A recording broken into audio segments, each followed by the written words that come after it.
Welcome to The Curve Weekly, where we read the finance news so you don't have to. I'm Vic Harris. I'm a finance professional and I have made a career out of making money for other people. And I'm Sophie Hallwright. I'm an ex-TV radio producer and I was really sick and tired of not understanding anything about money, so we started this podcast. Quick little thank you to the whole team behind the scenes at The Curve, particularly our producer Emily Rigby and our social media manager Lucy Munro. In today's episode, we give you a bit of an update on what's happening with oil. The Strait of Hormuz is open, it's closed, it's open, it's closed. Like, we can't keep up, but we're trying. And will we head into a global recession? Apple CEO Tim Cook, who you may not have heard of, I know for me I always think of Steve Jobs, but he was there for 15 years and he's just been replaced. We do an overview on the last 50 years of Apple, what we've seen over that time and what we think is coming. There's been a massive update in the aerospace and it's causing major ripple effects. And begs the question, is every designer about to lose their job? But before we get into talking about the headlines, we've got a very exciting celebration. This is not going to be a regular thing. We may have had 2 in a row, but we have got a new look. The Curve has had a little rebrand, you may have noticed, and we're going to have a quick little celebration of that. It's a good day to be The Curve. We've got a new look, haven't we? We do. We're going to glow up. Had a little glow. Look, it's been, I would say, 99% positive feedback, although I was looking through some of the comments this morning. And actually, someone commented saying, change is great, but I'm disappointed that it's lost its feminine touch. It feels masculine in finance, bro. I was like, hey, what about does all the positive? I know, I actually was also thinking that. Me, classic, look at the one negative comment. It's always the way, isn't it? I don't think it looks finance bro-y. Well, it's too late. I mean, like, thanks for your feedback, but unfortunately, we've committed. We are way too deep in the rebrand. No, actually, sorry. Your sister comments, feminine can still feel strong, which is true. Yeah. Yeah, Love I like that. it. Yeah. And she's like a designer, so we'll take that on board, I think. Also, didn't your mum teach you if you've got nothing nice to say, don't say anything? Yeah, although we have done the whole, like, we're always open to feedback. I know, so God. now it's like, They're probably like, the floodgates did they are want open. to know? Did they not? It's funny that the one person that commented something like quite negative was the only comment from a man. And it's like quite negative. Anyway, thanks for all the positive feedback. We love it. We're a big fan. I'm really into it. Yeah. The one thing I did want to say actually is when we put the video up, Emily made the most amazing video of us like wandering around London. Me on a bike. Whoa. I know, the whole thing. She's like, again, another take. She's like, you're doing great. You're doing great, sweetie. Come on, just one more. Like trying to talk, remember her line, bite. What's this? Oh my God, stop! Oh my God. Is this for our rebrand? Yeah. Oh my God, Lucy, you're too. Oh my God, cute. So Lucy's just popped in with the Any cutest. excuse to get on the podcast. She's like, guys. So for people that can't see this right now, there's like a little really cute wooden box with like what look like the most beautiful strawberries. Yeah. Like they're all facing up. I wanted to tell a funny story about the champagne. So I'm sitting at home last night and I'm like, right, this is a really big week. We've got a rebrand. We've announced some really exciting things and we're so proud of Vic and Soph. So I was like, I'm going to order some champagne. I'm just going to do it on Uber Eats because it's really easy in London to do that. I'm scared of where this is going. I actually ordered a really bougie brand. First time in 6 years I've done a rebrand. We're going to get the nice stuff, you know? Anyway, I order it. It arrives in my house. I'm in my dressing gown. My hair's in a towel. The guy opens the door and he's like, can I please have your ID? And I was like, yes, of course. Here you go. And he's like, oh, it's saying you're underage. And I was like, well, I'm not. Here's my ID. And it wouldn't go through. Anyway, I'm in the green. Because he was like, do you know what? I'm going to have to just like say I've returned it. He takes it, gives it to me, walks upstairs. I walk upstairs and I just get a card reverted from Uber Eats. You got refunded. I got refunded. So free champagne. So it was free champagne. But then I opened the bag. I was like, it's still too good to be true. I'd done that thing where it was like, don't replace if it's not in stock because like don't send me a shit one. You know, like the girls will be like, or replace it with like a verb or something. You're like something that's like 3 times the price. No, that is really annoying. And so, because I was like, I don't want them to just send me like a Prosecco, you know, like I want the nice one. This arrives and I pull it out and it's Waitrose brand champagne. Oh, I still think it looks nice. It looks so chic. And with the actually strawberries. fine because I got it for free. And then, do you know what? And then taste I so much spent we spent the actual money on the straws and the flowers. Oh, so we got to do nice. extra. And so now we can have champagne with strawberries in it because stunning.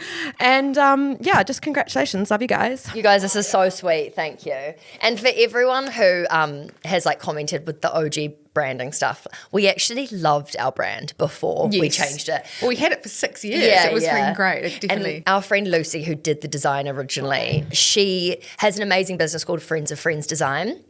And for anyone that does want like amazing branding, she's so talented. She's so talented and amazing. And like she did us a great deal. An We were absolute very lucky. steal of a mate's rates 6 years ago. So yeah. Yeah, no, very exciting for us. The first time in 6 years that we've put money into investing in our brand, and we it look feels so profesh. Not that we didn't before, but it's just it is kind of nice to have a new brand. You also see people doing it a lot. Like I remember there's this amazing fitness studio where Vic and I grew up in Auckland called Sala, and I remember they did their rebrand a couple of years ago, and it's so obvious that I struggle with change, because I remember when she rebranded the business, and at the time, like immediately for the first week, I was like, oh, I loved the old branding. I really don't like. And then 2 weeks later, I'm obsessed with the new brand. It's really interesting, the psychology around when you know something and it's familiar. It's really weird when it changes. It's crazy how easily you forget old branding as true. well. Yeah, you're kind of even seeing ours after seeing the new stuff for like a day. I'm like, oh yeah, that one. Yeah.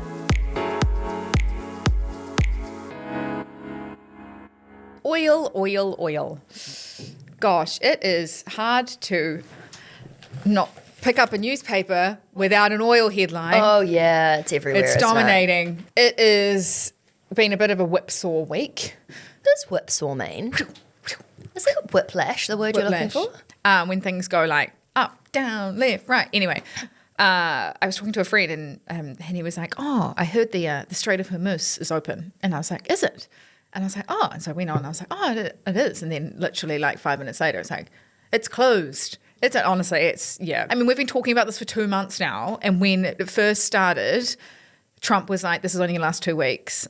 And yeah, there's probably people that believed him, but it's been nearly 2 months now. I feel like with this whole energy disruption, when it first happened, and even really in the last few weeks, I've been, I guess, of the mindset that hopefully this is then going to mean that we fast track other energy solutions, the world becomes a bit more, I don't know, proactive and not relying on oil, blah, blah, blah. Like I sort of saw it as maybe this is like a really good thing for the world. And I think it will be in the long run. There will be fast tracking of like renewable energy projects and stuff. But right now, like the European Union has now started to drop opposition of like new oil and gas sites in the Arctic. Like there's lots of things where they said, no, we're not going to do any more oil and gas exploration.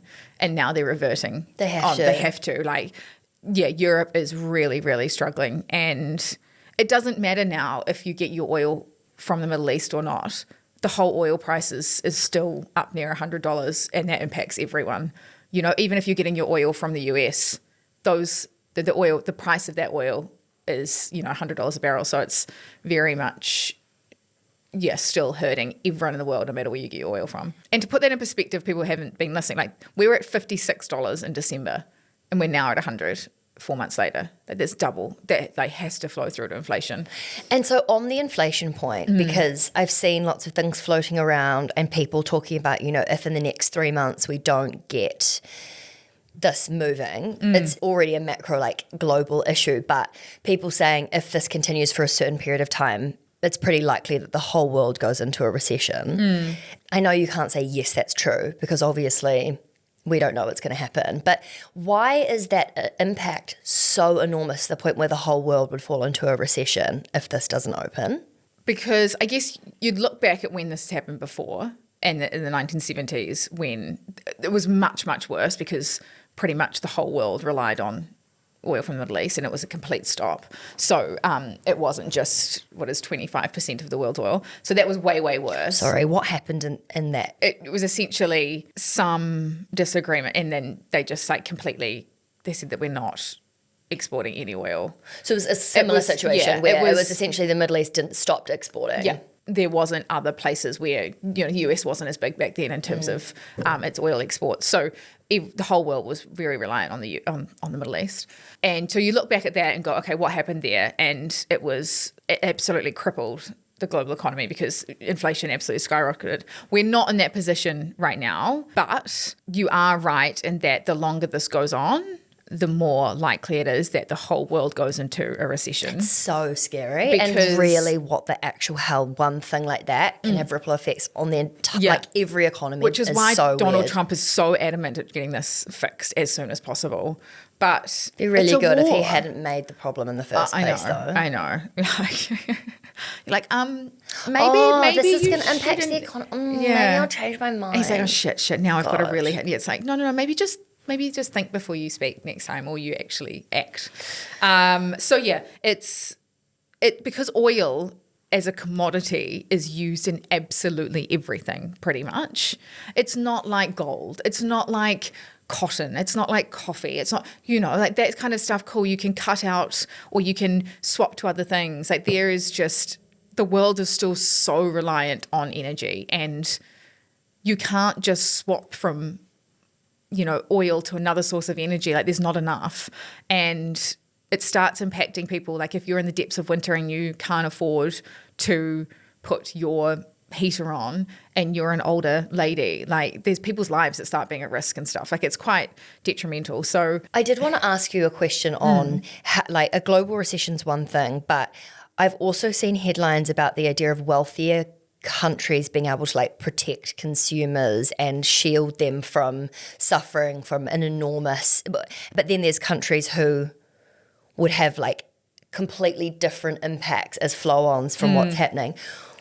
Why and how is that a thing? So like if we take Australia, for example, they had very little reserves when we went into this war. So they didn't have a lot of days or weeks as other countries. So they're kind of like, oh shit. Europe is in a different camp. It's very reliant on, it's a big energy producer, doesn't produce anything itself. So therefore it's impacted, but in a different way. Then you've got the Asian countries, which get 90% of their oil from the Middle East. So they're running out like right now. They've got no oil, some of them. So it's like everyone's slightly differently impacted. But also you've got countries that can do things that can support consumers. So they could be like, you know what, we'll give you an energy subsidy, or we will, yes, the price of oil has doubled, and therefore, your electricity or your power bill or your, we can do things that can help with ease the burden of inflation. So is it more the idea that the governments or people that have the money to be able to help their country,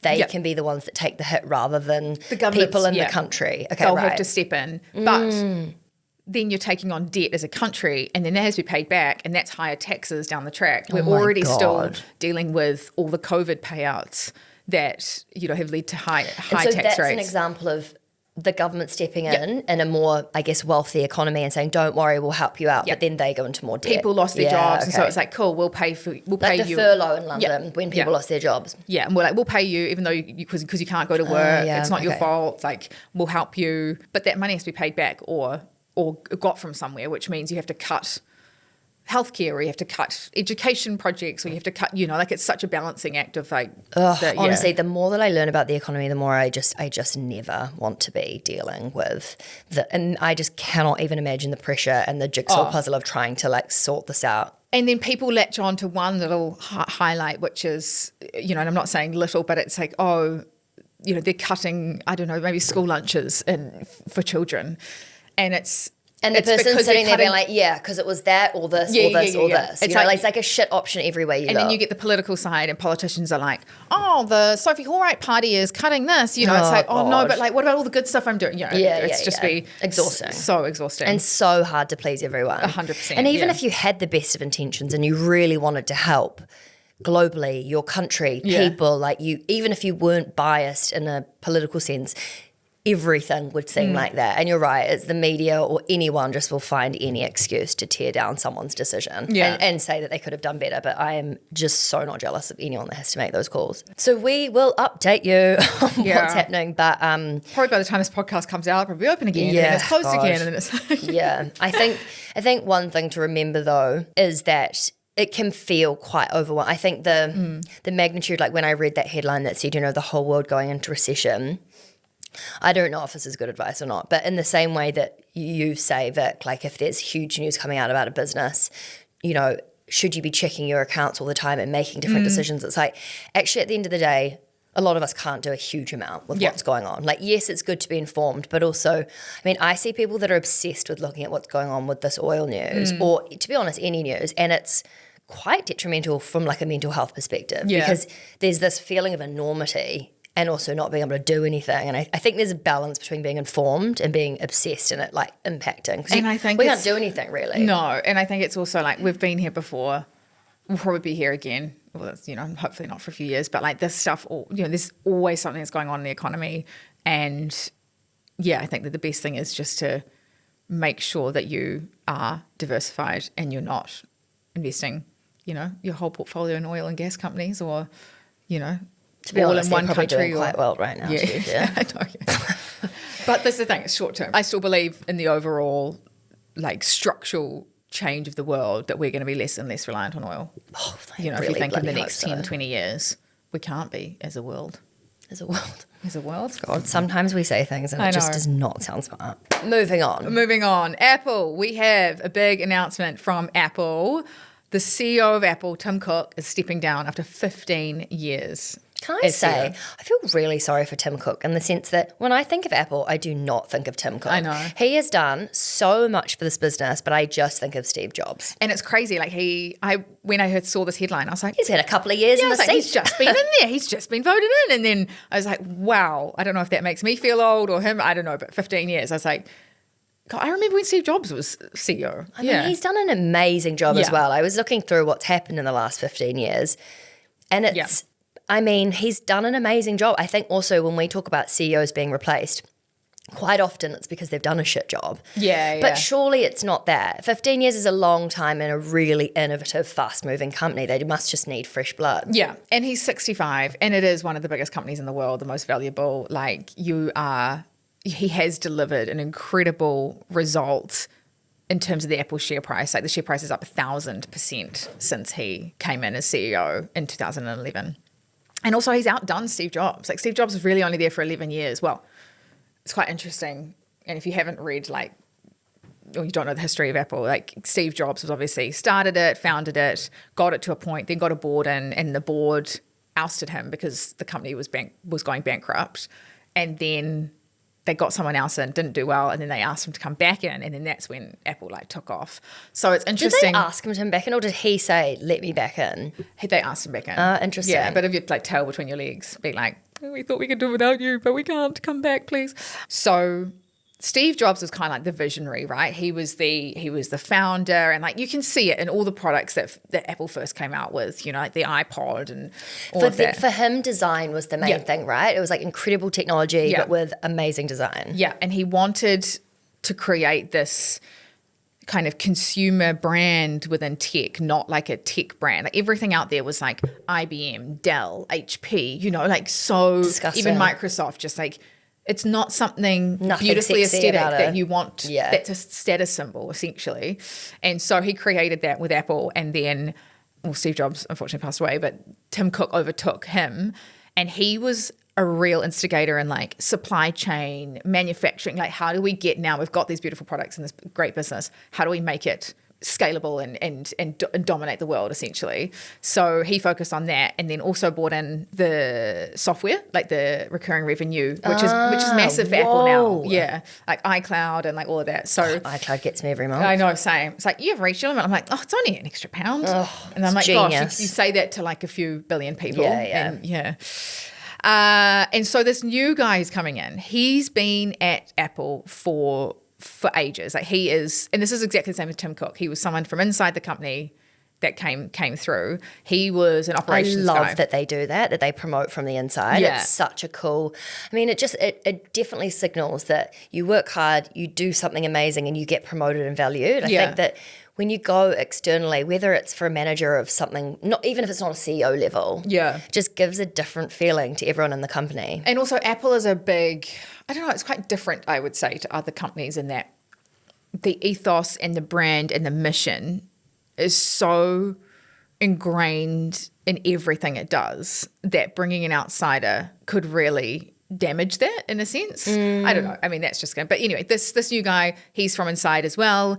So Steve Jobs, a visionary, Tim Cook, the operations kind of supply chain, guy, how do we make this more efficient?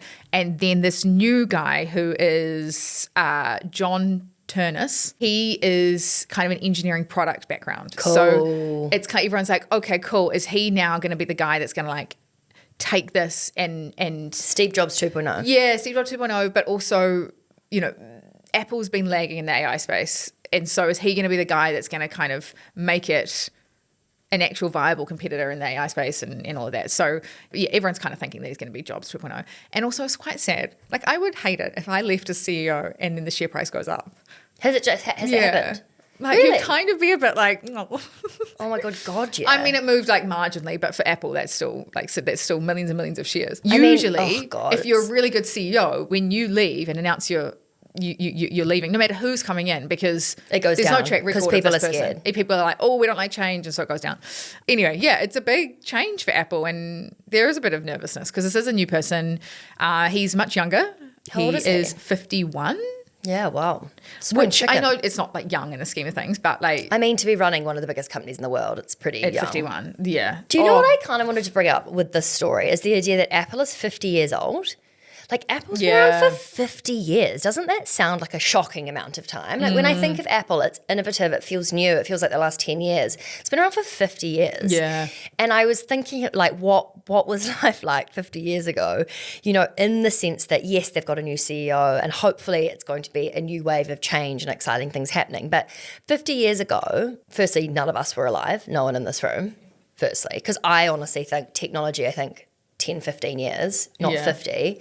Yeah, like there was no apps, there was no technology. Everyone met in person. There was no Hinge, there was no social media. We all had attention spans. It was a completely different era.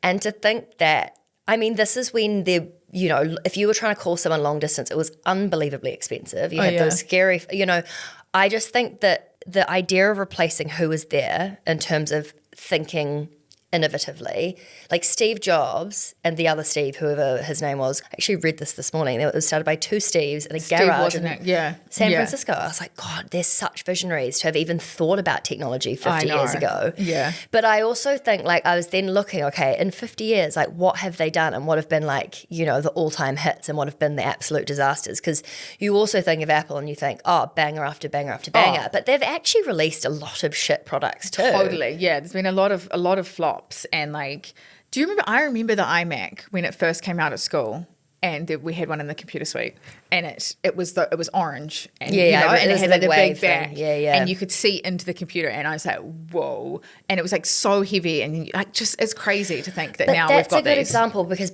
that came out in 1998, so we were babies. Yeah. But then before that, I don't remember this, but Apple Lisa. Did you know anything about that? It was a massive, huge, hideous computer that cost $10,000, and it flopped because it was too expensive. And people, it was all about the price because they were like, we want this to be a personal computer for everyone. Totally. But it's No nobody one can has afford 10,000. So then they were so laser focused on how do we make every single component cheaper. And part of that was going to China and getting everything made in China. And now they're in the real sticking point. Fast forward, 50 years later.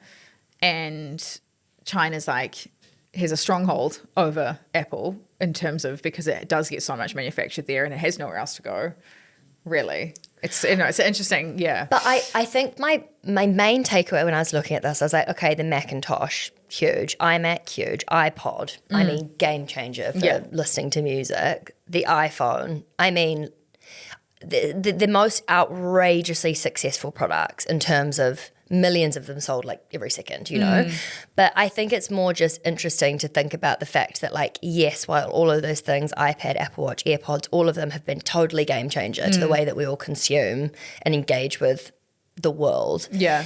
They also had blowouts in terms of, I honestly, there was quite a few products I looked at where I was like, I didn't even know they brought that out. But maybe this new era of a new CEO, it's like we'll look in 30 years' time and there'll be things that really hit and there'll be things that really didn't. But we're at the start, like AI is just starting. So it's like, you know, maybe phones won't even be a thing. Maybe Apple will have like, you know, AI, we'll just talk to AI in our ears, tell her what to do. And actually that might be an Apple product. And this is the new wave of innovation. Yeah, and you're right. It's like all the products that came out under Steve Jobs have been a roaring, well, most of them, you know, like the majority of them are roaring success. The majority that have come out under Tim Cook haven't been. Is that a function of the fact that the market's just oversaturated? Everyone that wants an iPhone has an iPhone. Or is it the fact that the products just haven't been innovative great? enough? Yeah, or is innovative enough? Is everyone exhausted by Apple? You know, is there another brand or product that will be a status symbol and better designed, and you know, who knows? And that's kind of what people are asking with this new CEO. It's like, can he, you know, produce hit after hit after hit? All I will say though, it's fucking brutal on Tim to be like, he didn't do very well. Like, he did do the Apple Watch and AirPods, which, by the way, on its own, if that was just the business of Apple Watch, it's like one of the most, it would be like in the top, some of the top businesses in the world. That's how much they sell of it. You know, I think it's like, God, you'd be like, thanks everyone. But it is exciting. I feel like to think that that's only been 50 years, like what's coming. Yeah. I don't know why. Apple feels safe to me in the sense that, you know, AI feels sometimes a little bit scary. You know, not so much as an investment, just like I feel, I don't know. It's hard to explain, but I feel like sometimes if someone said, oh, you know, there's not going to be a phone and everything's going to be injected into your bodies and you're just going to talk to the world and it's going to, whatever, I'm like, ugh. But for some reason, if it's from Apple, I feel like it's less scary. You like, put it in me. Yeah, it's I don't fine. know why. It's so weird. It'll be a beautifully designed little chip in my chest. I don't know. But how weird if we look back in 10 years and this is hilarious. Like our iPhones are, we're just like so funny that we used to carry this giant brick around. Like for us, we think it's this like amazing. I know, and our kids will be like, what? And you had to charge it? What? It ran out of battery? Like, totally. You just, yeah. And it was thick and heavy. Weird. No, it scares me kind of. But yes, with any new CEO coming into a business, if you own shares in it or whatever, like it's really important to look at the track record of that person coming in. If they've had a really good track record, it's harder with people internally because you kind of don't know, but that's why people are going off like, oh, you know, he's an engineering product guy, so maybe he's going to, you know, bring some new shine to the product space with Apple, the product suite. But yeah, if he was coming outside and he was from, I don't know, Disney and had done a really great job at Disney and the share price had done fantastically well, then yeah, you'd be like, oh, but okay. do you think though in that situation it would? Because Disney's such a different business. Well, nothing's certain, but like at least it's something to hang your hat on a bit. Right. Do you know what I mean? Like even looking at Tim Cook, where's he going to go next? Like, is he going to go on the board of something? Is he going to, you know, like, yeah, you'd be like, because he's done so well at Apple. I think he is going to be on the board of Apple. Yes, no, I mean like on the board of like another company I see. that you could buy shares in, that you could, yeah, that kind of thing. Yeah, he's going to stay on the board of Apple, which is quite good in itself. It's I mean, always you wouldn't want to be completely thrown out, would you? Nah. Like, oh, amazing, you gave the world AirPods. Get out. But imagine being him and you'd have people knocking on your door being like, hey, do you want to be on the board of my company? Or do you want to, Oh my God. do you want to be my CEO? God, Do you want to be imagine. yeah, no, Could yeah. you mentor me? He'd be like, Yeah. go away. I have no time. Speaking of tech, we put out this random meme on our Instagram around Claude and what's happening, because it just feels like all of a sudden it's the only thing anyone's talking about everywhere. I didn't see that. What do you mean? Well, I was blocked check for out about Instagram? 4 months. What do you mean? Post my birthday. And I was like, and all my friends were like, oh, did you see the story on the Curve? I was like, no. And I realized that I wasn't. How did like, we do that so bad? So you just thought we were doing nothing on social media? I just thought, you know, it just like wasn't being fed to me. I don't know. Or I'd miss it, or like, I don't know. But don't worry, I've unblocked myself. Maybe it was like. So good that you just weren't like, didn't get self-conscious about it. She's like, oh, no, it was my birthday, not like something else. You guys are like, yeah, that. We're sick of you sending us spelling mistakes. So we're just like blocking you in case. Yes. So this is really interesting. This what's happening, and I mean, I'm sure people have seen stuff on it. There's been memes, there's been all sorts of stuff going on socials. So even if you haven't read an article on it, it is definitely everywhere. Can you just explain what's going on, what the update is? Yes. So Anthropic, who owns Claude, which is a competitor to OpenAI, which owns ChatGPT, just released this week a function or a product called Claude Design. And this has blown up because it is essentially a new app that generates like websites, prototypes, presentations, social media content. And you can do it all from just like text. So you can be like, create this for me. Insane. Anyway, they announced this. Adobe shares absolutely fell off a cliff. Figma shares, which is only a recent IPO actually, their shares are down about 50%. I hate Figma. I don't know if anyone else. I find it so not user friendly. I know. It's like, why you just created another Photoshop? You know, like Canva. I know. I'm just Canva's like, where are great. the comments? What's happening? Like, it all feels just like not right. So that company IPO'd in August at Oh shit! Like so recently. $120. It's now at $20. Oh. And I think this is a really good reminder though, like when people get so gutted or, you know, scrambling to try and like get access to IPOs, it's like how many good IPOs have we talked about? None. Yeah. Like or honestly, they're good for a second and then they're a total disaster. And I think that's something just like really good to remember is just like don't get FOMO if you miss out on an IPO. But anyway, yeah, Figma's got like 80% market share in the kind of the user UX kind of design market. Yeah, Claude Design has just absolutely eaten their lunch. I would just be way too scared to create any kind of tech software platform. I just feel like it. Do you mean like a Figma? Honestly, just anything. Yeah. I feel like things move so fast. You have to be at the cutting edge of AI and what's happening to back yourself enough to do anything in the software space. Like it's just, I mean, honestly, long story, but our website's taken longer than it's meant to get up. And I was speaking to someone last night and they were like, I can literally create your website in 20 seconds. Like, give me your branding and I will just make your website.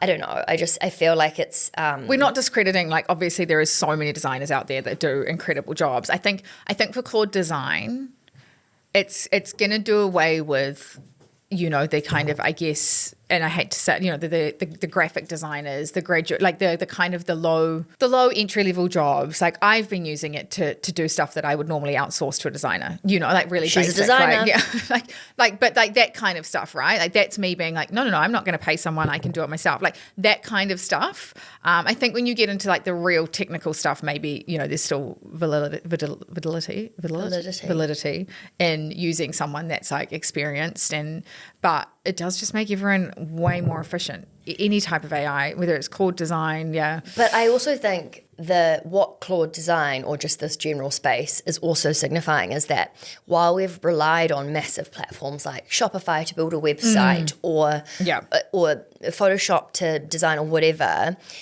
this is basically putting the IP and the ownership back in companies' hands because you can quite literally code your own website, own the platform, make it really customizable. Everything is possible now. Like I am quite mind blown by what you can make. And also like just using our website as an example, if you look at Shopify, like it's created for online stores, right? We're not really an online store. That's not really our purpose. So if we were weighing up, should we go on something like Shopify or should we just build our own platform because we want to be able to do this and this and this in the future? If you own your own platform and you can just like code in or design something, you're building on what you already have rather than relying on all these other platforms. Yeah. And I mean, honestly, I don't know how designers are feeling or people that are in this space, but I'd be quite interested to hear because I think at the same time that definitely it's amazing for productivity and all of that. You still need to have the skills and the design eye and all those things are so important. It's just that the skills that you need are shifting and the way that you use your skills, your design, it's like leaning into the tech that can... Yeah, and I think it's like with lots of things, right? Like even like the legal side of things, like with AI, you can put legal docs into AI and get them to review it. But then there's always this element of like, no, but I actually just want a professional to have a look, you know, like when it gets to like certain things that are super meaty. And I think that's going to be the same with Claude Design, AI design. You know, I think it's only a matter of time before OpenAI catches up and offers something very similar. But it also worries me, like, are we going to have almost a product overload like if you've got all these people now just being able to whip up apps, 100%. whip up websites, like I've heard from 5 people already that are building their own apps on Claude Design, and that's in the space of like a week. You know, like we already have millions and millions of apps out there, websites. Like I'm kind of like, gosh. Yeah. I think what it's really good for, and this is obviously with the view of what we're doing at the Curve, it's not necessary. I mean, yes, you can do customer facing business to consumer apps, but actually what it's really good for is internal processes, platforms for businesses to be more efficient. Yeah. I think that's a massive part that we'll see exploding. It's interesting that Anthropic was, because like when we've spoken about AI, the poster child has been ChatGPT, and that has slowly been changing over the kind of the last, I want to say like few months, half a year. There's definitely been a lot more talk about Anthropic, which owns Claude. It's like NVIDIA and then whatever the other one that came up behind it with the AI chips. Like there's always the front runner and then someone's like, kidding, I'm in the front. But Anthropic was actually founded by 2 siblings. Really? Yeah, a brother and a sister. I love that it was a brother and a sister. Yeah. I was hoping that you would say that. That were key people at OpenAI. And they left to start Anthropic because there was a mass exodus. Tinder and Bumble with Whitney Wolf Herd. There was, a mass exodus in, a few years ago. They took, I think, about 8 or 12 people with them and set up Anthropic. And it was when, we've spoken about this before, like when OpenAI went from being a not-for-profit to a for-profit, and they just weren't aligned on the mission. They were like, you know what, you're in bed with Microsoft.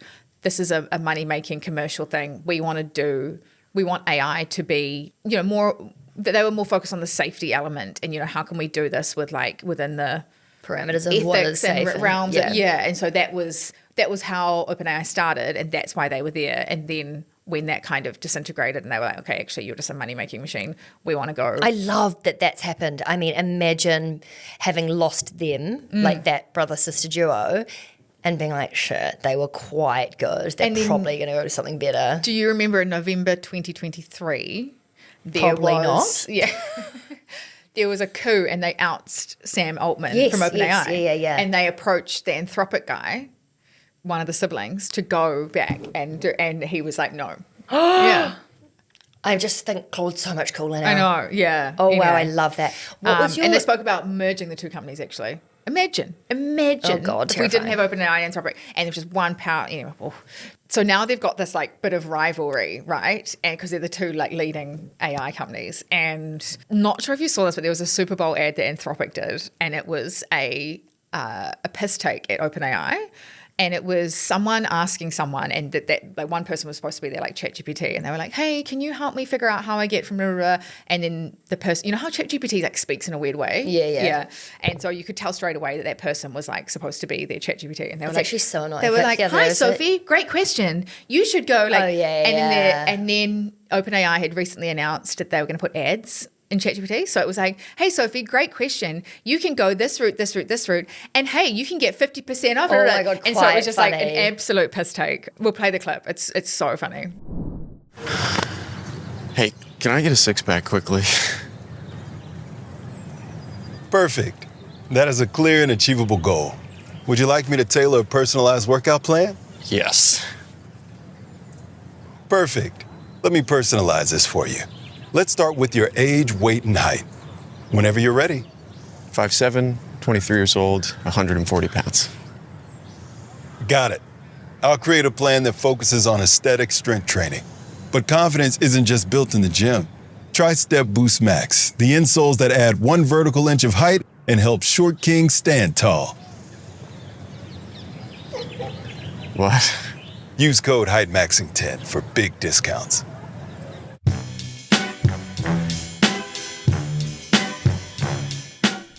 I mean, not only are they obviously very good at like engineering and creating products, but funny. I'm so here for this. Also, I do know what you mean. I feel like even you outed me the other day. I'm like, did you write that email with ChatGPT? I'm like, can you not? Of course I wrote it with ChatGPT. I'm trying to like be productive, but it is true. You can tell like there's a real difference. I remember like writing some things and it was like, hey girl. And I was just like, God. oh my goodness. And it's like just a bit cringe sometimes when you like train it too much to, yeah. Yeah. I do think the tone and the almost like nuance and emotive intelligence within Claude is quite different. That's definitely something that I noticed. But yes, Anthropic is supposedly going to IPO. But we know how we feel about IPOs now, don't we? I'm steering clear of them at this point. Yeah. I'm scared of IPOs. But it's going to supposedly IPO October this year at about an $800 million valuation. Chill. Which is wild. We could have 2 AI companies IPO this year, which, $800 billion is wild. It's a lot of money. Did I say million before? I meant billion. Right. Sorry. Do you know TBC. one thing? You know, we were talking about Apple before and just the iCloud storage situation and how that's quite a genius business model, but also quite annoying. I've recently found, like, you know, because Claude, basically you have to buy credits or it will be like, you've spent your blah, blah, blah. You're refreshing at 5 p.m. and I'm in the middle of something and I need it to do it. And it's like, you're about to expire. Genius. And I'm like, oh, fuck. Okay, right, go spend another £100. You know, it's crazy because I'm like, this is genius because not only is the product amazing, so you just like lean in and want to use it as much as possible. But it's always when you're in the middle of something. But it's always when you're just about to finish it and you're like, no, I need to just keep going. And then you just buy more. And I've seen all these memes like people being like, oh God, you're going to make me spend $200 a month. And like, it's just, I think, I mean, I'm honestly like, hats off to you. Nailed it. Such a good product. Take my money. It only started in 2021. And it's now an $800 billion company in 5 years. It makes me feel like we've done nothing. I know. I'm like, wow. God. Also, just imagine how much your business would change going from 0 to $800 billion in 5 years. I think that's a very rare experience for know. anyone in business. Okay, let's talk about Primark. What is going on? The cheap and cheerful high street clothing chain. Is that the song? No. Oh. Because I've actually got some... just said yes. I would have believed you.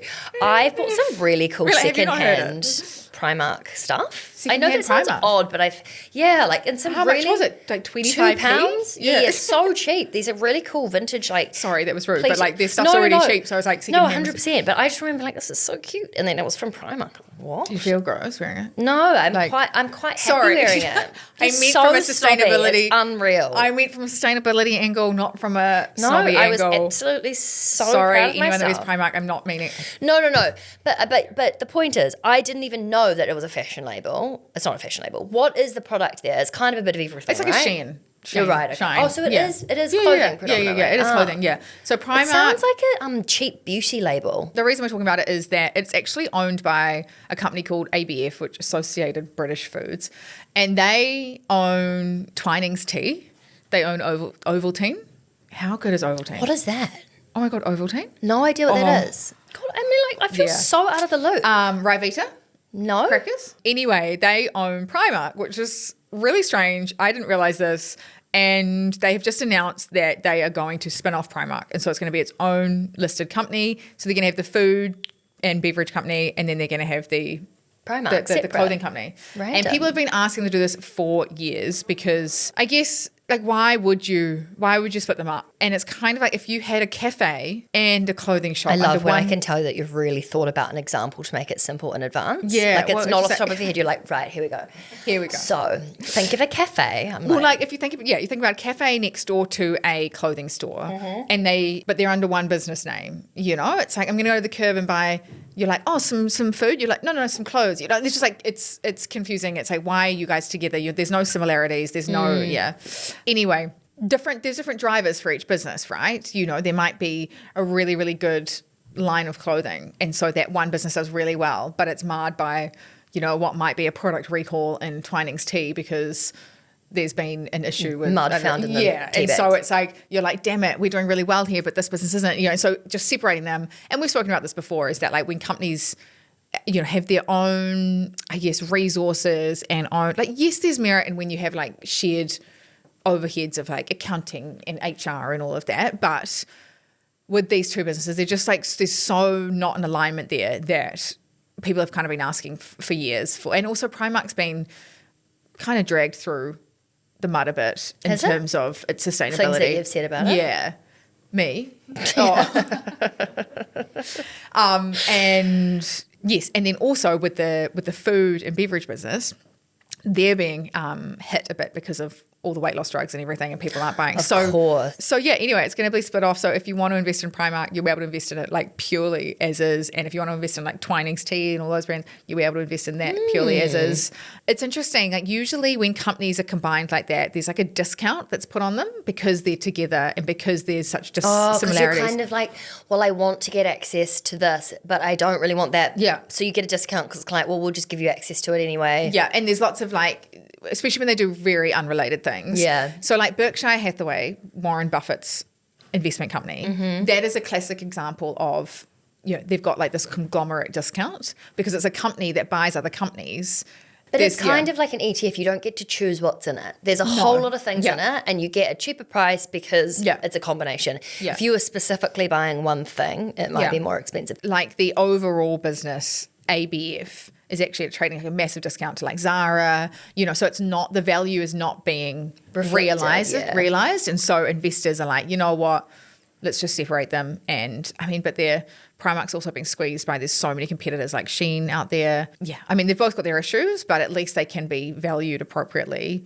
And these issues relate to that. These issues relate to that. I'm not gonna I really can't imagine. No. In one moment we're talking about all this stuff happening with AI and software, the fact that a cheap fashion label is going to separate and be financially successful. Like I'm like, how on earth is that going to do anything? But I don't know, maybe with the world being so expensive, businesses like that actually will and I do think okay. it's just realizing that this can be actually quite a good thing sometimes when companies separate, because if you own a business and then it does separate for whatever reason, you get shares in both businesses, so then you can kind of decide. So there's usually a bit of a washout, because people are like, oh, well, I only ever wanted to own Primark, so I'm going to sell my So there's a bit of a washout, but the lesson here is it a lesson?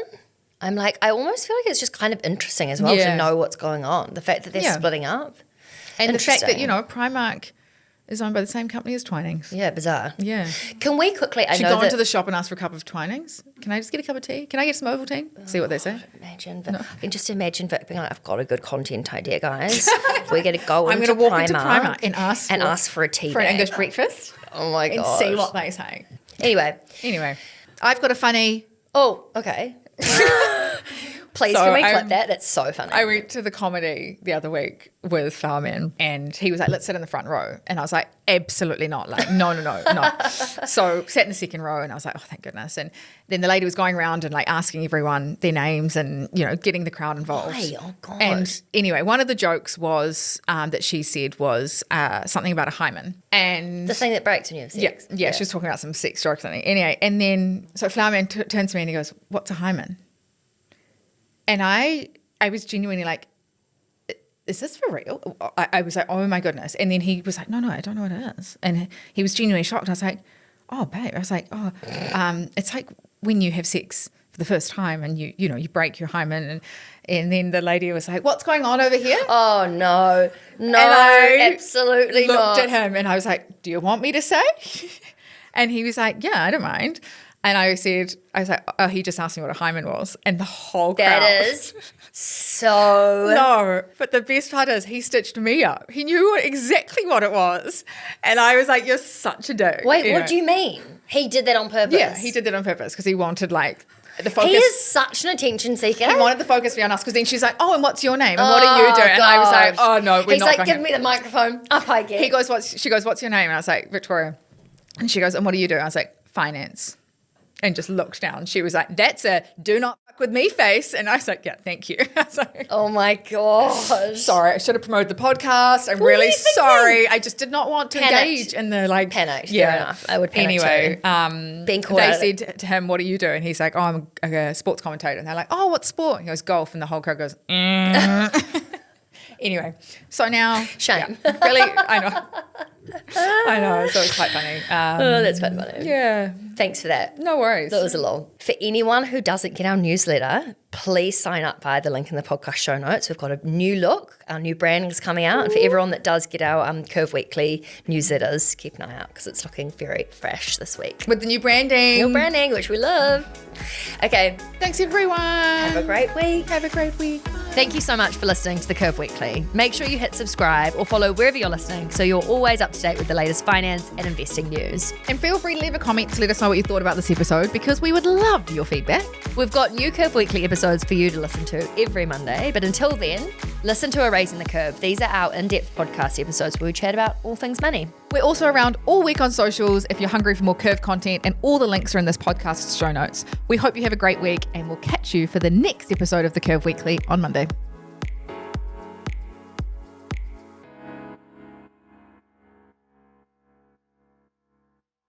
Okay, quickly, The Curve was created to empower and educate you about investing, but we are not financial advisors. Our platform exists for educational purposes only, and it doesn't provide personalized investing advice for your individual needs and should not be relied upon to make an investment or financial decision. And always remember to do your own research before making any investment or financial decision. We're here for any knowledge and support you need, but the final call is always yours. And thanks for being here. You got this. Yeah, we know you got this.